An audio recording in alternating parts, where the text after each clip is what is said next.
Hi everyone, welcome to Delhi Knowledge Track. I hope you all are doing healthy and happy.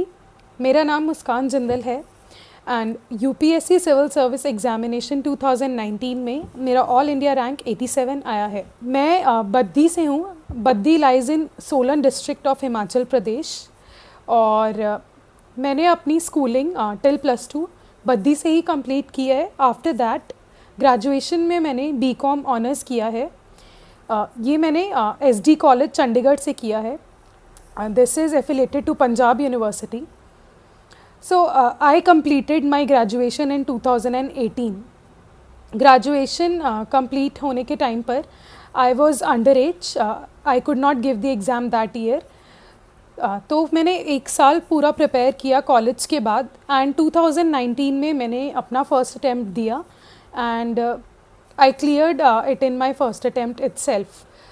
So today आज मैं आप लोग के साथ अपनी डिटेल स्ट्रैटेजी शेयर करने वाली हूँ कि कैसे एक डेडिकेटेड प्रिपरेशन स्ट्रैटेजी अगर हो तो हम यूपीएससी सिविल सर्विस एग्जामिनेशन को फर्स्ट अटैम्प्ट में ही क्लियर कर सकते हैं। I will begin with telling you some of the things that worked for me and then I will share my detailed strategy for prelims, mains and interview and also for like note making and answer writing. सबसे पहले तो मैं कुछ points बताना चाहती हूँ जो मुझे लगता है कि मेरी प्रिपरेशन में बहुत काम आए हैं या जिन्होंने डिफरेंस क्रिएट किया है मेरी पूरी प्रिपरेशन स्ट्रैटेजी में। फर्स्ट पॉइंट ये कि मैंने अपने रिसोर्सेज बहुत ही लिमिटेड रखे थे all through my preparation.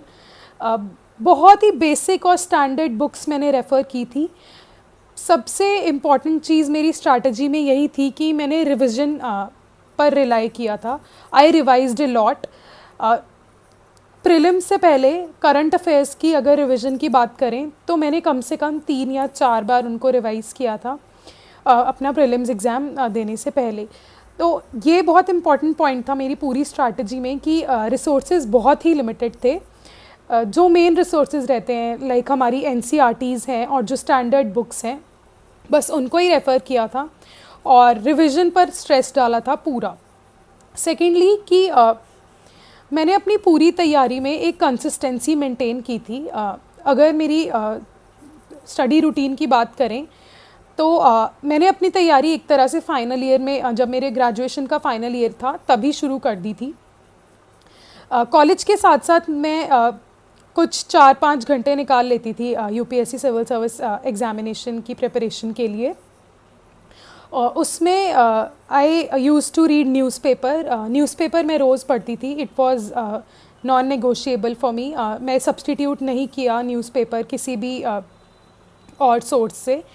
Newspaper daily रहता था और उसके साथ साथ मैंने अपना बेसिक्स कवर किए while I was in college. और कॉलेज के बाद जो 1 साल मेरे पास था I did not join any post graduation course because बचपन से ही I was very much focused that civil service examination is something I want to do in my life and since the criteria is graduation eligibility criteria तो after I completed graduation I went for it। 1 साल पूरा dedicatedly prepare किया after college। तो consistency I think maintain करना बहुत important है UPSC examination में। ऐसा नहीं होना चाहिए कि आप 2 दिन बहुत अच्छे से पढ़ रहे हैं और उसके 2 दिन आप पढ़ ही नहीं रहे हैं। श्योरली एक जर्नी है, काफ़ी सारे दिन आएंगे जब आपको ऐसा लगेगा कि आपका पढ़ने का मन नहीं है, बट उन डेज़ पर मेरा यही फोकस रहता था कि मुझे डीमोटिवेट नहीं होना है। और थर्ड चीज़ इसी से मैं लिंक करूँगी जो मेरी एग्जामिनेशन में बहुत इंपॉर्टेंट थी। इट वाज कि मैं चीज़ों को बैलेंस करती थी। एक बहुत बड़ा मिथ है कि फ़ोन बहुत डिस्ट्रैक्शन रहती है हमारी पढ़ाई की जर्नी में। तो मैं ये कहूँगी कि मैंने फ़ोन को कभी एज अ डिस्ट्रैक्शन नहीं समझा। मैं एक्चुअली मेरे साथ क्या रहता था कि मैं फ़ोन के बिना कभी पढ़ ही नहीं सकती थी बिकॉज़ जब आप पढ़ रहे हो आपको कुछ सर्च करना है गूगल पर या कुछ भी पॉइंट है आपको देखना है तो फ़ोन हमेशा मेरे साथ रहता था। It totally depends on you, मुझे ऐसा लगता है। अगर आपके पास वो सेल्फ़ कंट्रोल है तो आप पढ़ सकते हैं। I was very much active on social media preparation के टाइम भी। इंस्टाग्राम, फेसबुक मैं सब यूज़ करती थी। सो आई वॉन्ट टू से कि बैलेंस मेंटेन करना बहुत इंपॉर्टेंट है। अगर आप दोनों चीज़ों में बैलेंस नहीं मेंटेन करेंगे तो ये एक लंबी जर्नी है और बहुत डल हो जाएगा आपके लिए। आपको एक टाइम पर ऐसा फीलिंग आएगी कि बहुत टाइम से पढ़ रहे हैं एंड चीज़ें बोरिंग और मोनोटोनस हो जाएंगी। इसीलिए I think this helps you, it helps you keep motivated. That was so I tried to maintain a balance. And nextly I would say कि यूपीएससी सिविल सर्विस एग्जामिनेशन एक competitive exam है, बहुत ज़्यादा competition है। तो एक चीज़ जिसका मैंने हमेशा ख्याल रखा, जैसे ये मेरा फर्स्ट ईयर अटैम्प्ट था, आई obviously did not have much knowledge as compared to the people who were giving their attempt twice or thrice. उन्होंने बहुत ज़्यादा पढ़ाई की है। तो मेरा यही रहता था कि मैं अपनी स्ट्रैटेजी को कंपेयर नहीं करती थी फेलो एस्पिरेंट्स से। मैंने हमेशा अपने ऊपर फेथ रखा जो भी स्ट्रैटेजी मैं फॉलो कर रही हूँ, और कॉन्फिडेंस बनाकर रखा, and I gave my 100%। Results की टेंशन मैंने कभी नहीं ली।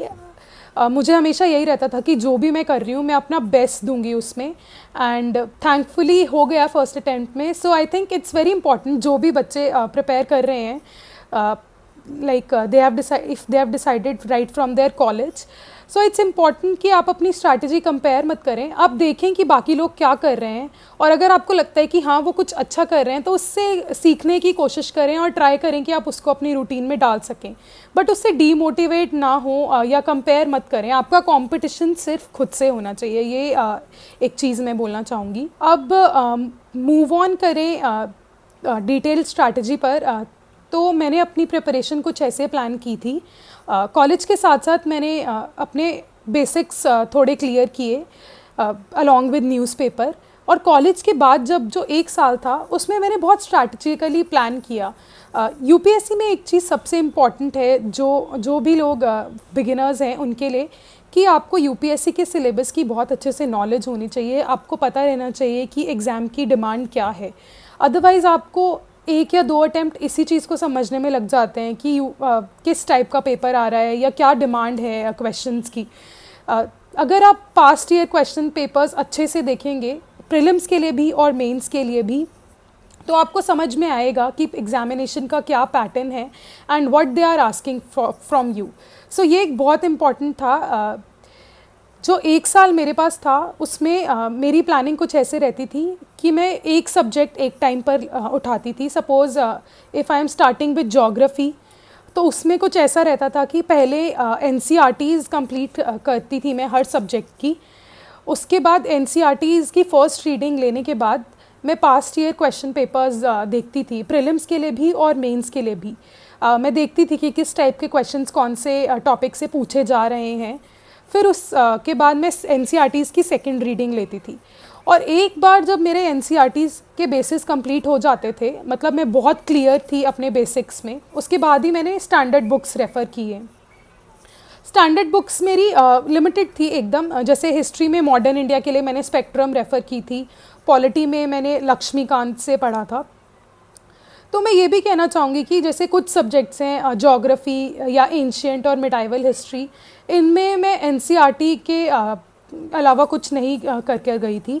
मतलब NCERTs I think are enough कुछ सब्जेक्ट्स के लिए। ज्योग्राफी में मैंने जीसी लियोंग किया था एनसीईआरटी के साथ। एंशिएंट और मिडाइवल हिस्ट्री में एनसीईआरटी के आगे कुछ नहीं किया था। मैंने 11th और 12th क्लास की ओल्ड एनसीईआरटीज़ रेफ़र की थी और उनको बहुत अच्छे से पढ़ा था, मेंस के लिए भी और प्री के लिए भी। एक बार जब मेरी हर सब्जेक्ट की स्टैंडर्ड बुक्स हो जाती थी, उसके बाद अपना प्रोग्रेस देखने के लिए कि मैं कहाँ स्टैंड कर रही हूँ उस पर्टिकुलर सब्जेक्ट में, मैं सेक्शनल टेस्ट अटेम्प्ट करती थी। काफ़ी सारे कोचिंग इंस्टीट्यूट्स हैं जो सेक्शनल टेस्ट प्रोवाइड करते हैं प्रीलिम्स के लिए। तो मैंने विजन आईएएस के सेक्शनल टेस्ट फॉलो किए थे इसके लिए। ये बहुत इजीली आपको ऑनलाइन मिल जाते हैं किसी भी वेबसाइट से, या आप मार्केट से भी परचेज़ कर सकते हैं। सो ये मेरी एक ब्रॉड स्ट्रैटेजी थी पूरे एक साल के लिए। जैसे सब सब्जेक्ट्स को मैंने टाइम डिवाइड कर लिया था कि इतने टाइम में मैं ये सब्जेक्ट कंप्लीट करूँगी, और उसके बाद मैं दूसरे सब्जेक्ट पे मूव ऑन करती थी। एक बार वापस से मैं बोल रही हूँ कि मैं सब सब्जेक्ट्स एक टाइम पर नहीं शुरू करती थी। पहले एक सब्जेक्ट ख़त्म करने के बाद ही मैं दूसरे सब्जेक्ट को शुरू करती थी। Strategy I will repeat. Firstly I did the NCERTs, Once I was clear with NCRTs, I used to refer the previous year question papers both for prelims and mains. Then only I moved to the standard books, and after the standard books I used to solve the sectional test for prelims. सो ये मेरी pre कम GS दोनों की ही mostly strategy रही है उस एक साल में. उसके बाद जब प्रीलिम्स आने वाला था, मतलब प्रीलिम्स के लिए सिर्फ 2 मंथ्स रह गए थे, तब मैंने डेडिकेटेडली प्रीलिम्स के लिए पढ़ना शुरू कर दिया था. मेंस के लिए नहीं पढ़ा उस टाइम पर. 2 मंथ मतलब 2 मंथ्स पहले प्रीलिम्स के. उसमें मैंने तैयारी कुछ ऐसे की थी कि मैंने स्टैटिक पोर्शन को और जो करंट अफेयर्स पोर्शन रहता है दोनों को इक्वल इम्पॉर्टेंस दी थी, क्योंकि एग्जामिनेशन बहुत अनप्रिडिक्टेबल है. हमें दोनों चीज़ों पर इक्वल फोकस रखना है. ऐसा नहीं है कि करंट से ज़्यादा आ रहा है या स्टैटिक से ज़्यादा आ रहा है. आप कुछ प्रिडिक्ट नहीं कर सकते हैं. तो मेरा फोकस यही था कि मैं दोनों को इक्वल इम्पॉर्टेंस दूँ. हर सब्जेक्ट का मैंने स्टैटिक अच्छे से कंप्लीट किया, और प्रीलिम्स के पहले करंट अफेयर्स मैंने कम से कम 3 या 4 बार रिवाइज़ किए थे. जब 1 महीना रह गया था प्रीलिम्स के लिए, तो मैं प्रीलिम्स की मॉक टेस्ट देती थी, एंड ऑलमोस्ट ऑल्टरनेटिवली एक दिन छोड़कर मैंने मॉक टेस्ट दिए हैं. तो आप देख लीजिए कि 1 महीने में अराउंड मैंने 15 टेस्ट दिए थे, जब प्रीलिम्स के लिए सिर्फ 1 मंथ रह गया था. उससे पहले भी मैं टेस्ट दे रही थी. फ्रीक्वेंसी ऐसे रहती थी उससे पहले, like 2 test in a week for prelims. Current affairs cover करने के लिए मेरी स्ट्रैटेजी बहुत ही सिंपल थी. न्यूज़पेपर मैं डेली पढ़ती थी, द हिंदू पढ़ती थी, और उसके साथ साथ जो इंडियन एक्सप्रेस का एक एक्सप्लेन्ड पेज रहता है उसको मैं पढ़ लेती थी, और उसमें काफ़ी अच्छे आर्टिकल्स आते हैं, काफ़ी अच्छे क्वेश्चंस वो डिस्कस करते हैं. उसके साथ साथ मैंने कंसोलिडेटेड मैगज़ीन्स रेफ़र की हैं, प्रीलिम्स के लिए भी और मेंस के लिए भी. जैसे PT 365 और मेंस 365 हमारी कंपाइलेशंस रहती हैं, ये मैंने रेफ़र की थी करंट अफेयर्स के लिए. इनको बहुत अच्छे से रिवाइज़ किया था मैंने प्रीलिम्स देने से पहले, and I think it help me a lot. Since मेरा फर्स्ट अटैम्प्ट था, तो नॉलेज बहुत लिमिटेड थी मेरी. तो मेरा यही एक रहता था कि रिसोर्सेज कैसे मैं लिमिटेड रखकर उनको अच्छे से रिवाइज़ करके एग्ज़ाम अटैम्प्ट करूँ, and I think it worked for me. Then coming to mains answer writing. Mains answer writing के लिए मैंने जब मैं प्रिपेयर कर रही थी, तो मैं प्रीवियस ईयर क्वेश्चंस उठाती थी जो भी टॉपिक मैं कर रही हूँ. सपोज़ अगर मैं मॉनसून का टॉपिक पढ़ रही हूँ ज्योग्राफी से, या इंडस वैली सिविलाइजेशन पढ़ रहे हैं हिस्ट्री से, तो मैं देखती थी कि इससे रिलेटेड कौन से पास्ट ईयर क्वेश्चंस आए हुए हैं, और उस हिसाब से उन क्वेश्चंस को मैं सॉल्व करने की कोशिश करती थी. और एडिटोरियल्स अगर मैं पढ़ रही होती थी और मुझे लगता था कि ये एडिटोरियल बहुत ही अच्छा है और इस पर कोई क्वेश्चन बन सकता है, तो मैं क्वेश्चन खुद फ्रेम करती थी और उसके लिए आंसर लिखती थी. इनिशियली जब आंसर राइटिंग लिखना मैंने शुरू किया, तो मुझे बहुत प्रॉब्लम्स आती थी आंसर्स फ्रेम करने में. तो मैं क्या करती थी कि कोई भी टॉपिक अगर मैं ले रही हूँ आंसर राइटिंग के लिए, पहले मैं उसके बारे में बहुत अच्छे से पढ़ती थी, फिर मैं एक रफ़ आंसर लिखती थी, और उसके बाद उस आंसर को मैं फेयर करती थी. ऐसा मैंने अराउंड 1 मंथ के लिए किया, 1 या 2 मंथ्स के लिए, और उसके बाद ही मुझे कॉन्फिडेंस आया कि मैं एक आंसर डायरेक्टली लिख सकूं बिना पहले पढ़े हुए.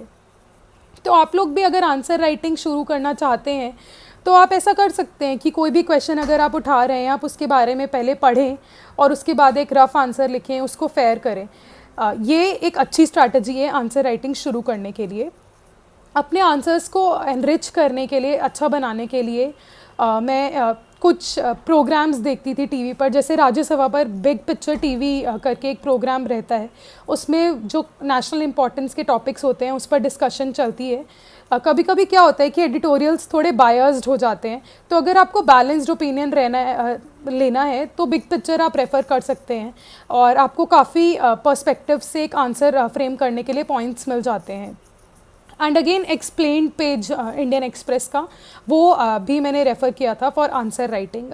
ये मेरी बेसिक स्ट्रैटेजी थी आंसर राइटिंग के लिए. एथिक्स पेपर के लिए मैं स्पेशली मेंशन करना चाहूँगी कि मैंने कैसे प्रिपेयर किया था. स्टैंडर्ड बुक्स में मैंने लेक्सिकॉन की जो एथिक्स की बुक रहती है वो रेफ़र की थी, और एथिक्स के जितने भी मेन टॉपिक्स हैं मैंने उन सब की एक लिस्ट बना ली थी. जैसे इमोशनल इंटेलिजेंस है, या फिर कुछ वर्च्यूज़ हैं, करेज, ऑनेस्टी. तो उन सब के लिए मैंने क्या किया था कि पर्सनल एग्जाम्पल्स बना लिए थे हर टॉपिक के, कि अगर कोई क्वेश्चन आ रहा है तो उसमें मैं मेंशन कर सकूं उन एग्जाम्पल्स को। बिकॉज क्या होता है कि जब आप आंसर लिख रहे हो उसी टाइम पर एग्जाम्पल सोचना बहुत डिफिकल्ट हो जाता है, एंड आपके पास टाइम भी नहीं होता है when you are attempting a test, या आप पेपर में लिख रहे हो, आपके पास 3 घंटे होते हैं एंड आपको 20 क्वेश्चन अटेम्प्ट करने हैं। तो अगर आप पहले से एग्जाम्पल्स प्रिपेयर करके गए हैं ये आपको हेल्प करता है। तो मैं मेन टॉपिक्स के एग्जाम्पल्स 10-12 एग्जाम्पल्स प्रिपेयर करके गई थी एग्जामिनेशन के लिए, एंड आई थिंक इससे मेरे आंसर्स काफ़ी इम्पैक्टफुल हो गए थे। तो ये भी आप कर सकते हैं कि आप पहले से ही कुछ मटेरियल प्रिपेयर रखें, पर्सनल एग्जाम्पल्स जो आप लिख सकते हैं वाइल राइटिंग आंसर्स। और उसके बाद ऐसे राइटिंग की बात करें तो ऐसे राइटिंग में बहुत इम्पॉर्टेंट है कि आप ऐसे की प्रैक्टिस करें। ऐसे राइटिंग प्रैक्टिस से ही आपकी स्ट्रांग होती है। You need to write around 8 to 10 good essays before attempting the examination. और ऐसे राइटिंग को आप अच्छा कैसे बना सकते हैं, मैं अपनी स्ट्रैटेजी शेयर करूंगी कि मैं कैसे एसेज लिखती थी। मैं या तो अपना ऐसे किसी स्टोरी से शुरू करती थी, किसी एनेक्डोट से, या फिर कोई बहुत अच्छा डेटा अवेलेबल है मेरे पास उस ऐसे से रिलेटेड, तो उससे शुरू कर लेती थी। And I use to write quotes ऐसे के बीच में, अगर मुझे लगता था कि ये रेलेवेंट कोट है तो वो इंक्लूड करती थी मैं अपने ऐसे में। और इट इज़ वेरी इंपॉर्टेंट कि आप ऐसे का टॉपिक जब चूज़ कर रहे हैं उसको बहुत ध्यान से चूज़ करें। तो ऐसे का टॉपिक चूज़ करने के लिए मैं पहले बोथ पार्ट 1 और पार्ट 2 दोनों में 15 से 20 मिनट लगाती थी। मैं देखती थी कि इस टॉपिक में मेरे पास अगर 10 से 20 पॉइंट्स हैं, मैं जॉट डाउन कर लेती थी, ब्रेनस्टॉर्मिंग जिसे हम कहते हैं, थोड़ा सा ऐसे से लिखने से पहले। और मुझे लगता था कि मेरे पास अराउंड 10 to 20 पॉइंट्स हैं जिनको मैं फर्दर इलेबोरेट करके एक अच्छा ऐसे लिख सकती हूँ, तो ही मैं उस टॉपिक को चूज़ करती थी। अगर मुझे लगता था कि मेरे पास सफिशेंट पॉइंट्स नहीं हैं तो मैं नेक्स्ट टॉपिक की तरफ बढ़ती थी। तो ये मेरी ऐसे की स्ट्रैटेजी थी। इसके अलावा ऐसे के लिए मैंने क्या किया था कि जितने भी हमारे इम्पॉर्टेंट मेन टॉपिक्स रहते हैं, जैसे हेल्थ है, एडुकेशन है, विमेन है, इंडियन सोसाइटी, इन सब का मैंने एक क्रिस्प सा डेटा बैंक तैयार कर लिया था। जैसे 5-6 कोट्स हर टॉपिक से रिलेटेड, और डेटा जैसे विमेन में हमारी जेंडर गैप रिपोर्ट रहती है, विमेन इनइक्वालिटी रिपोर्ट रहती है, जेंडर इनइक्वालिटी रिपोर्ट, ये सब जो रिपोर्ट्स और इंडाइसेस और कुछ भी अलग डेटा मुझे अच्छा न्यूज़पेपर में मिलता था तो मैं उसको लिख लेती थी। एक डेटा बैंक काइंड ऑफ तैयार कर लिया था हर टॉपिक के लिए, सो दैट कि ऐसे में अगर कोई रिलेटेड टॉपिक आ रहा है उसको मैं यूज़ कर सकूँ। और ये सेम डेटा आप जब आप सोसाइटी के लिए पढ़ रहे हैं, इंडियन सोसाइटी के लिए, उसमें भी यूज़ हो जाता है। आंसर्स अच्छे बन जाते हैं अगर आप उसको डेटा से सब्सटैंशिएट कर रहे हैं। So that was my basic strategy for answer writing. Moving on to note making, बहुत बच्चों का ये रहता है कि नोट्स कैसे प्रिपेयर करें। बिगिनर्स में भी ये रहता है, मुझे भी बहुत कन्फ्यूजन रहती थी इनिशियली कि मैं नोट मेकिंग कैसे शुरू करूं या कैसे अपने नोट्स बनाऊं। एक चीज़ मैं कहना चाहूँगी कि मैंने कभी बहुत डिटेल्ड नोट्स नहीं बनाए अपनी पूरी प्रिपरेशन में, क्योंकि मुझे क्या लगता था ना कि बुक्स अगर हम पढ़ रहे हैं तो जितनी बार हम एक बुक को पढ़ते हैं तो हमें कुछ नया फैक्ट सामने आता है। सपोज़ पॉलिटी है, लक्ष्मीकांत है, इतनी बल्कि बुक है, जब आप फर्स्ट रीडिंग लेंगे आप बहुत सारे इंपॉर्टेंट फैक्ट्स मिस आउट कर जाएंगे। तो मेरा यही रहता था कि मैं बुक्स में ही मार्क करती रहती थी, हाईलाइट और अंडरलाइन बुक्स में ही करती थी। बहुत डिटेल नोट्स नहीं बनाए मैंने। नोट्स मैंने बनाए थे, बट ऐसे नोट्स बनाए थे जो मैं प्रीलिम्स से पहले रेफ़र कर सकूं। बहुत छोटे छोटे फैक्ट्स बना लिए थे कि एग्ज़ाम्स के 1-2 दिन पहले आपको अगर पूरा चैप्टर या पूरी बुक रिवाइज़ करनी है तो वो आप जल्दी से कर सकें 1-2 घंटे में, वैसे नोट्स मैंने बनाए थे। उसके अलावा बहुत डिटेल नोट्स नहीं बनाए थे। और करंट अफेयर्स के लिए नोट्स मेकिंग की बात करें तो मैंने न्यूज़पेपर से नोट्स नहीं बनाए, because I use to feel कि अगर मैं रोज़ 15 से 20 मिनट या आधा घंटा न्यूज़पेपर से नोट्स बना रही हूँ, उसके बाद एंड में अगर हम देखें तो वो इतने सब बल्कि नोट्स हो जाएंगे तो रिवीजन बहुत मुश्किल हो जाएगी। इसलिए मैंने कंपाइलेशंस ही रेफ़र की थी करंट अफेयर्स के लिए। न्यूज़पेपर में अच्छे से पढ़ती थी और कोई अच्छा एडिटोरियल मिलता था तो उससे मैं आंसर राइटिंग की प्रैक्टिस कर लेती थी।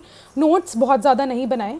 एक चीज़ जो मैं न्यूज़पेपर से करती थी वो ये थी कि अगर कोई इम्पॉर्टेंट सपोज़ जैसे प्लेस इन न्यूज़ रहती है या एनिमल इन न्यूज़, कोई एनिमल जैसे बायोडाइवर्सिटी से रिलेटेड कुछ भी टॉपिक वगैरह रहता था या वाइल्ड लाइफ सेंचुरी का कोई नाम आता था, तो वो जोग्राफ़ी के लिए मैं उसको इंटीग्रेट कर लेती थी अपने करंट अफेयर्स प्रिपरेशन को। कैसे कि सपोज़ कोई प्लेस है जो न्यूज़ में है और न्यूज़पेपर आप पढ़ रहे हो, वो आई है, तो मैं एटलस खोल कर देखती थी कि ये प्लेस कहाँ लाई कर रही है और इसके आसपास की नेबरिंग स्टेट्स क्या हैं या कौन सी कंट्री में है, सो दैट कि जब आप ज्योग्राफी पढ़ रहे हो या कोई क्वेश्चन आ जाता है प्रीलिम्स में, आप उसको सॉल्व कर सकें। ऐसा ही वाइल्ड लाइफ सेंचुरी का, कि अगर कोई वाइल्ड लाइफ सेंचुरी न्यूज़ में है तो मैं देख लेती थी कौन सी स्टेट में है या कौन सी रिवर पास कर रही है उस वाइल्ड लाइफ सेंचुरी से। अगर कोई एनिमल है तो उसका क्या स्टेटस है IUCN लिस्ट में जो रहता है कि वो एंडेंजर्ड है, वाल्नरेबल है। तो ऐसे इंटीग्रेट कर लेती थी करंट अफेयर्स की तैयारी अपनी GS की तैयारी से। अदरवाइज़ मैंने बहुत डिटेल नोट्स नहीं बनाए न्यूज़पेपर के लिए। मैं बेसिक सोर्सेज रेफ़र करती थी, न्यूज़पेपर, इंडियन एक्सप्रेस का एक्सप्लेन पेज और राज्यसभा टीवी की बिग पिक्चर डिबेट और कंपाइल्ड मैगजीन्स जैसे मेंस 365 और PT 365। यही मेरी बेसिक स्ट्रैटेजी थी करंट अफेयर्स के लिए। अब ये मेरी ओवरऑल ऑलमोस्ट स्ट्रैटेजी थी जो भी मैंने आपको बताई है। मेंस के बाद नेक्स्ट रहता है इंटरव्यू का स्टेज हमारा, जैसे पर्सनालिटी टेस्ट जिसे हम कहते हैं। तो पर्सनालिटी टेस्ट के स्टेज में आई थिंक इट्स वेरी इंपॉर्टेंट कि जो आपका डिटेल्ड एप्लीकेशन फॉर्म रहता है, जिसे हम डैफ बोलते हैं, उसको आप बहुत कॉशियसली फिल करें। उसको अच्छे से फिल करना बहुत इंपॉर्टेंट है। उसके बाद इंटरव्यू की मेरी स्ट्रैटेजी बहुत सिंपल थी। अपना बैकग्राउंड, जो भी मेरी होम स्टेट है, जैसे मेरी होम स्टेट हिमाचल प्रदेश है और मेरा टाउन है जो बद्दी, उसके बारे में बहुत अच्छे से पढ़ाई कर ली थी। जो मेरा कॉमर्स बैकग्राउंड है, जैसे मैंने BCom ऑनर्स किया है एंड मेरा ऑप्शनल भी कॉमर्स एंड अकाउंटेंसी है, तो उसके बारे में अच्छे से पढ़ लिया था। मेरी हॉबीज़ हैं जो, उनके बारे में अच्छे से पढ़ाई कर ली थी। और इंटरव्यू का एक मेरा सिंपल सा मंत्रा यही था कि you have to be yourself while you are sitting in the room. अगर आप ब्लफ करेंगे, वो बहुत ज़्यादा एक्सपीरियंस्ड पैनल मेंबर्स हैं, वो आपको 1 मिनट में पकड़ लेंगे अगर आप वहाँ पर कुछ भी झूठ बोल रहे हैं या ब्लफ कर रहे हैं। सो इट्स वेरी इंपॉर्टेंट कि आप इंटरव्यू में ऑनेस्ट रहें and be yourself. So यही मेरा रहता था कि I have to be confident and be honest while giving the interview. That was my overall strategy while preparing for civil service examination. And again, अगर आप देखें तो बहुत ही सिंपल सी स्ट्रैटेजी रही है। एक फोकस यही था कि रिसोर्सेज को कैसे कम से कम रख के उनको बार बार रिवाइज़ करें। और फोकस मैंने एक और चीज़ पर रखा था, जो थे प्रीवियस ईयर क्वेश्चंस, चाहे वो प्रीलिम्स हो या मेंस हो। मैंने दोनों के लिए प्रीवियस ईयर क्वेश्चंस पे रिलाई किया था and I think it help me. मुझे पता लगा कि एग्ज़ाम की क्या डिमांड है और इसीलिए शायद मैं फ़र्स्ट अटेम्प्ट में इसको क्लियर कर पाई। प्रीलिम्स के लिए काफ़ी सारी बुक्स आती हैं जिनमें पिछले ईयर्स के आपको टॉपिक वाइज क्वेश्चंस गिवन होते हैं जो भी एग्जामिनेशन में आए हैं, तो आप वैसी कोई बुक रेफ़र कर सकते हैं। एंड सेम फॉर मेंस के लिए भी एक बुक रहती है, जैसे अरिहांत पब्लिकेशंस की एक बुक है, उसमें पिछले साल के question paper subject and topic wise given है along with the model answers. So वो एक अच्छी बुक है, आप रेफ़र कर सकते हैं उसको। मैंने भी वही बुक रेफ़र की थी। और अगर बुक लिस्ट की बात करें तो बुक लिस्ट मेरी बहुत सिंपल थी, जो सब लोग रेफ़र करते हैं। ज्योग्राफी के लिए जैसा मैंने ऑलरेडी आपको बताया, मैंने NCERTs पढ़ी थी फ्रॉम क्लास 9th to +2 और GC लियोंग मैंने रेफ़र की थी। एटलस के लिए मैंने ओरिएंट ब्लैक स्वान एटलस रहती है वो रेफ़र की थी। हिस्ट्री के लिए मैंने NCERTs पढ़ी थी, ओल्ड NCERTs +1 और +2 की, और साथ में मॉडर्न इंडिया के लिए मैंने स्पेक्ट्रम रेफ़र की थी। पॉलिटी के लिए along with the NCERTs I did M Laxmikanth जो हमारी बुक है पॉलिटी की, वो। और आर्ट एंड कल्चर के लिए I referred to fine arts NCERT जो हमारी 11th क्लास की रहती है। कमिंग टू इकोनॉमिक्स के लिए जैसे मैंने +2 तक कॉमर्स थी मेरे पास और कॉलेज में भी कॉमर्स बैकग्राउंड से किया है, तो इकोनॉमिक्स सब्जेक्ट्स मेरा काफ़ी स्ट्रॉन्ग था। तो बेसिक्स के लिए मैंने NCERTs नहीं रेफ़र की थी because I knew them by heart. मैं बहुत अच्छे से उन्हें पढ़ चुकी थी पहले ही। उसके अलावा मैंने श्रीराम आईएएस के नोट्स रेफ़र किए थे इकोनॉमिक्स के लिए। अगर आपको अपने बेसिक्स क्लियर करने हैं इकोनॉमिक्स के लिए, जो लोग कॉमर्स बैकग्राउंड से नहीं हैं, इंजीनियरिंग बैकग्राउंड है या बायोलॉजी बैकग्राउंड से हैं आप लोग, तो आप वीके पब्लिकेशंस की बुक रहती है, टी.आर. जैन ऑथर है उस बुक के, both for micro and macro economics. वो बहुत अच्छी बुक्स हैं, क्लास +1 एंड +2 की। आप वो बुक्स रेफ़र कर सकते हैं अपने बेसिस क्लियर करने के लिए इकोनॉमिक्स के। उसके अलावा आप अगेन श्रीराम आईएएस के नोट्स रेफ़र कर सकते हैं। इकोलॉजी एंड एनवायरनमेंट के लिए मैंने शंकर आईएएस के नोट्स रेफ़र किए थे एनसीईआरटीज़ कंप्लीट करने के बाद। और बाकी सब्जेक्ट्स जैसे साइंस एंड टेक्नोलॉजी है या इंटरनेशनल रिलेशंस, इंटरनल सिक्योरिटी, इन सब के लिए मैंने मोस्टली करंट अफेयर्स से ही तैयारी की थी। इंटरनेशनल रिलेशंस के लिए न्यूज़पेपर एडिटोरियल्स और करंट अफेयर्स, प्रीलिम्स के लिए भी और मेंस के लिए भी। तो ये मेरी मेजर बुक लिस्ट रही थी ऑल थ्रू माय प्रिपरेशन। एक चीज़ मैं कहना चाहूँगी कि जो मुझे लगता है कि मुझे बहुत हेल्प किया है जिस चीज़ ने, वो यही है कि आप बैलेंस आपको मेंटेन करना ज़रूरी है। मेरा कैसा रहता था कि मैं मैक्रो प्लान्स बनाती थी, बहुत डिटेल्ड ऐसे फाइन प्लान्स नहीं बनाती थी कि इस घंटे में मुझे यही करना है। अगर मैंने कोई सब्जेक्ट पकड़ा हुआ है, सपोज़ मैं अभी हिस्ट्री कर रही हूँ, 1 मंथ मैंने हिस्ट्री के लिए अलॉट किया है, एंशिएंट, मिडाइवल और मॉडर्न हिस्ट्री के लिए, तो मैं वीकली प्लान्स बनाती थी कि इस वीक में मैं अपना ये टारगेट अचीव करूँगी। और I use to stick by it. मैं देखती थी कि फ्लेक्सिबल प्लान होता था कि अगर 1-2 दिन अगर मैं बीच में नहीं पढ़ पा रही हूँ किसी भी कारण से, किसी दिन मोटिवेशन लो है, तो कि गड़बड़ ना हो, ऐसे मैं प्लान्स करती थी, प्लान मेंटेन करती थी अपना।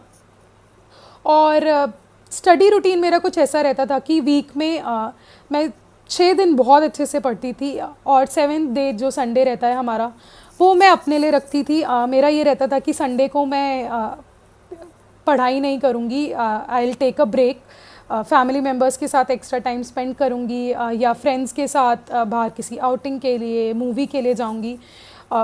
तो ये मेरा रहता था। और अदरवाइज़ सोशल मीडिया की भी बात करें तो मैं काफ़ी एक्टिव थी, बिकॉज़ मुझे यही लगता है कि अगर आप पढ़ रहे हैं, आप अपनी लाइफ के अराउंड 2 साल दे रहे हैं इस प्रिपरेशन में, तो अगर आप सिर्फ पढ़ते ही रहेंगे तो बहुत ज़्यादा मुश्किल हो जाएगा मेंटेन करना उस कंसिस्टेंसी को, मोटिवेशन नहीं आ पाएगी। तो मेरा यही रहता था, अगर मेरे को किसी दिन लगता था कि आज मेरा पढ़ने का मन नहीं कर रहा है या बहुत मुश्किल है, कंसंट्रेशन नहीं बन रहा है, तो आप अपनी हॉबीज़ जैसे आपकी जो भी रहती हैं, सपोज़ मेरी हॉबी डूडलिंग है, आई डूडल, और मुझे सिंगिंग बहुत पसंद है, तो आप अपनी हॉबीज़ में इंडल्ज कर सकते हैं। या फिर अगर आपका कोई फ्रेंड है, आपके फैमिली मेम्बर्स हैं जिनसे आपका बहुत अच्छा बॉन्ड है, आप उनके साथ जाकर बैठ सकते हैं, थोड़ी देर उनसे डिस्कशन कर सकते हैं। जैसे मेरे ग्रैंडफादर के साथ बहुत अच्छा बॉन्ड है, तो मैं उनके साथ जाकर बैठ जाती थी, उनसे बात करती थी। He used to motivate me. तो यही है कि आप बैलेंस मेंटेन करिए और कंसिस्टेंसी मेंटेन करिए, एंड आई एम श्योर अगर आप अपना 100% देंगे तो success will come to you. And अभी प्रीलिम्स आने वाला है, less than 2 months remaining for prelims. तो जो भी एस्पिरेंट्स 2020 के लिए प्रिपेयर कर रहे हैं, उन सबको मेरी यही एडवाइस रहेगी कि अभी इस टाइम पर आप किसी नए सोर्स को या मटेरियल को रेफ़र मत कीजिए। जितना भी आपने पढ़ा है आप उसको रिवाइज़ करिए अच्छे से, बार बार रिवाइज़ करिए, चाहे वो स्टैटिक पोर्शन है या आपका करंट अफेयर्स का पोर्शन है, उसको बहुत अच्छे से रिवाइज़ करिए। मॉक टेस्ट दीजिए प्रीलिम्स के, इट इज़ वेरी इंपॉर्टेंट, क्योंकि जब आप ज़्यादा से ज़्यादा मॉक टेस्ट देते हैं आपको समझ में आता है कि आपकी कहाँ गलती हो रही है या किस टाइप के क्वेश्चंस हैं जो आप गलत कर रहे हैं। जैसे आई विल शेयर माई एक्सपीरियंस। जैसे जैसे मैंने ज़्यादा टेस्ट दिए मुझे समझ में आया कि मेरे अराउंड 20 to 23 क्वेश्चंस कुछ गलत रहते ही हैं जब मैं प्रीलिम का पेपर अटेम्प्ट कर रही हूँ। तो इससे मुझे समझ में आया कि मुझे अराउंड 80 to 85 क्वेश्चंस अटेम्प्ट करने हैं, जिससे मेरा स्कोर कंफर्टेबली अबव 100 रहे और मैं कट ऑफ क्लियर कर पाऊँ। तो ऐसा ही आप भी कर सकते हैं। आप देखिए कि आपका कितना एक्यूरेसी रेशो रह रहा है और उस हिसाब से आप प्लान करिए कि आपको कितने क्वेश्चंस अटेम्प्ट करने हैं प्रीलिम्स में। इट इज़ वेरी इंपॉर्टेंट कि आप ज़्यादा से ज़्यादा मॉक टेस्ट दें। And I also want to say one more thing कि पॉजिटिव बेंट ऑफ माइंड बनाकर रखिए इस एग्ज़ामिनेशन में, बहुत इंपॉर्टेंट है पॉजिटिविटी मेंटेन करना। रिज़ल्ट की टेंशन बिल्कुल मत लीजिए, अगर आप अपना 100% देंगे I am sure success will come to you. मुझे ऐसा लगता है कि अगर मैं फर्स्ट अटेम्प्ट में क्लियर कर सकती हूँ तो हम सब क्लियर कर सकते हैं। And all the very best to you, all the best, thank you.